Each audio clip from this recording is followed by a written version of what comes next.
बिस्मिल्लाहिर्रहमानिर्रहीम, अस्सलामु अलैकुम। हकाइक टाइम्स के साथ मैं हूं सना हुसैन। चलते हैं खबरों की जानिब। सिक्योरिटी फोर्सेस का बन्नू में ऑपरेशन इंतहाई मतलूब खारजी लीडर समेत 2 दहशतगर्द हलाक।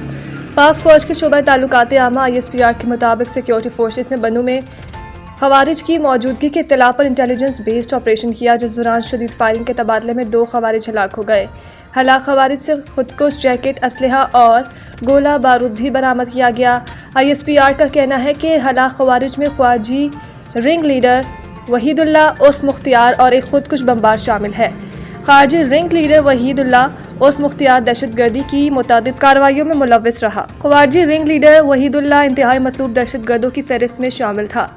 शोबा ताल्लुकात आमा के मुताबिक खारजी रिंग लीडर सिक्योरिटी फोर्सेस एहलकारों और बेगुनाह शहरियों की शहादतों में मुलव्विस था। खारजी लीडर वहीद 21 फरवरी 2026 को बन्नू में खुदकुश हमले का मरकजी सहूलतकार भी था। बन्नू हमले के नतीजे में लेफ्टिनेंट कर्नल गुल फराज शहीद हुए थे। ISPR का कहना है कि ऑपरेशन के जरिए इस घनौने फेल का बदला लेकर मरकजी मुजरिम को अंजाम तक पहुंचाया जाएगा। सिक्योरिटी फोर्सेस ने बरवक्त कार्रवाई से एक बड़े सानहे को भी नाकाम बनाया। किसी भी दूसरे भारतीय सरपरस्ती याफ्ता दहशतगर्द के खात्मे के लिए क्लियरेंस ऑपरेशन जारी है। फोर्सेज और कानून नाफिज करने वाले इदारे अज़्म इस्तेकाम के तहत दहशतगर्दी के खात्मे तक कार्रवाइयाँ जारी रखेंगे। ईरान का अमेरिका के साथ मुज़ाकरात जारी रखने का फैसला, गैर जरूरी मुतालबात मानने से इनकार। कतर TV से गुफ्तगू करते हुए ईरानी पार्लियामेंट की कौमी सलामती कमेटी के सरबराह इब्राहिम अजीजी का कहना है कि ईरान की मुज़ाकराती हिकमत अमली मुकम्मल कौमी मुफादात और सिक्योरिटी तकाज़ों के तहत होती है। ईरान कौमी मुफादात की बुनियाद पर काम करता है। इब्राहिम अजीजी ने यह भी कहा कि मुल्की मुफादात और सलामती महफूज बनाने के लिए ईरान को जो भी करना पड़ेगा वो करेगा। ईरान ने अमेरिका के साथ मुज़ाकरात जारी रखने का फैसला किया है, ताहम हम मौजूदा मुज़ाकरात को मैदान जंग का तसलसल समझते हैं। उन्होंने मज़ीद कहा कि मुज़ाकरात के नताइज मैदान जंग में हासिल कामयाबियाँ बरकरार रखने में मददगार साबित हों तो ये अमल ईरान के लिए एक मौका हो सकता है। ईरान दबाव डालने वाली पॉलिसी के तहत गैर ज़रूरी मुतालबात करेगा तो ऐसे मुज़ाकरात काबिल कबूल नहीं होंगे। ईरानी पार्लियामेंट की कौमी सलामती कमेटी के सरबराह का कहना है कि मुज़ाकरात का ये मतलब नहीं कि किसी भी कीमत पर बातचीत की जाए। मुज़ाकरात का ये मतलब नहीं कि दूसरे फरीक के हर तरीक़ेकार को कबूल कर लिया जाए। ईरान ने वाज़े रेड लाइंस मुकर्रर कर रखी हैं जिनका एहतराम बहुत ज़रूरी है।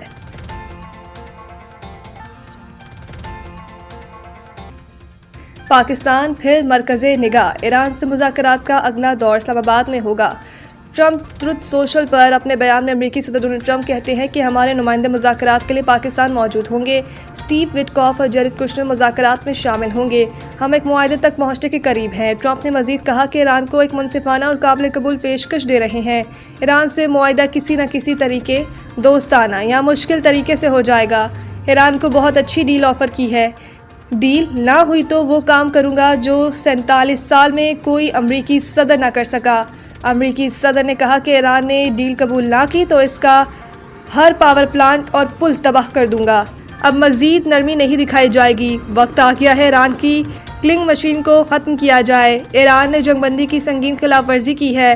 ट्रंप ने दावा किया कि ईरान ने फ्रांसीसी और बरतानवी जहाज़ों को गोलियों से निशाना बनाया। अबनार हुर्मुज़ बंद करके ईरान हमारी मदद कर रहा है। अबनार हुर्मुज़ की बंदिश से ईरान को यौमिया $500 मिलियन का नुकसान हो रहा है। उधर सिफारती ज़राए के मुताबिक अमरीकी वफ़द 2 मराहिल में पाकिस्तान आएंगे। ईरान के मुज़ाकराती वफ़द का भी आज इस्लामाबाद पहुँचने का इम्कान है। आर्मी मंडी में खाम तेल की कीमत में 7% इजाफा, बरतानवी खाम तेल की कीमत में 5% इजाफा रिकॉर्ड हुआ। $5.13 इजाफे से बरतानवी खाम तेल की कीमत $95.51 फ़ी बैरल हो गई।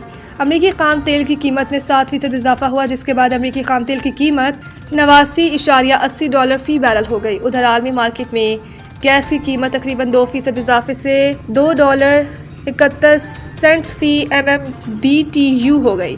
याद रहे कि अमेरिका ने ईरानी बहरी जहाज़ पर कब्जा कर लिया है। अमेरिकी सेंट्रल कमांड सेंटकॉम ने कहा कि जहाज़ अब अमेरिकी तहवील में है। अमेरिकी सदर ट्रंप ने सोशल मीडिया पर कहा है कि अमेरिका ने नाकाबंदी की खिलाफ वर्जी करने वाले एक ईरानी बहरी जहाज़ को निशाना बनाकर इस पर कब्जा कर लिया। अमेरिकी फ़ौज ने एक ईरानी बहरी जहाज़ को रोका जो अबनार हुर्मुज़ पर अमेरिकी नाकाबंदी की खिलाफ वर्जी की कोशिश कर रहा था। राशिद खान का भारत और ऑस्ट्रेलिया की जानिब से शहरियत ठुकराने का इंकशाफ। गैर मुल्की मीडिया के मुताबिक राशिद खान ने बताया कि 2023 के एक वाक़ये में एक अहम शख्सियत ने मुझे मशवरा दिया था कि अफगानिस्तान छोड़कर भारत में क़याम इख्तियार कर लूँ और वहीं क्रिकेट खेलूँ, लेकिन मैंने जवाब दिया कि मैं अपने मुल्क अफगानिस्तान की नुमाइंदगी जारी रखूँगा। उन्होंने बताया कि इस तरह की पेशकश मुझे पहले भी मिल चुकी है, मगर मेरा मौक़िफ़ वाज़ेह है कि अगर मैं अफगानिस्तान के लिए नहीं खेलूँगा तो किसी और मुल्क के लिए भी नहीं खेलूँगा। राशिद खान ने अपने फैसले को वतन से वफादारी करार देते हुए कहा कि मेरी पहली तरजीह हमेशा अफगानिस्तान है। मज़ीद न्यूज़ और अपडेट के लिए देखते रहें हक़ाइक़ टाइम्स।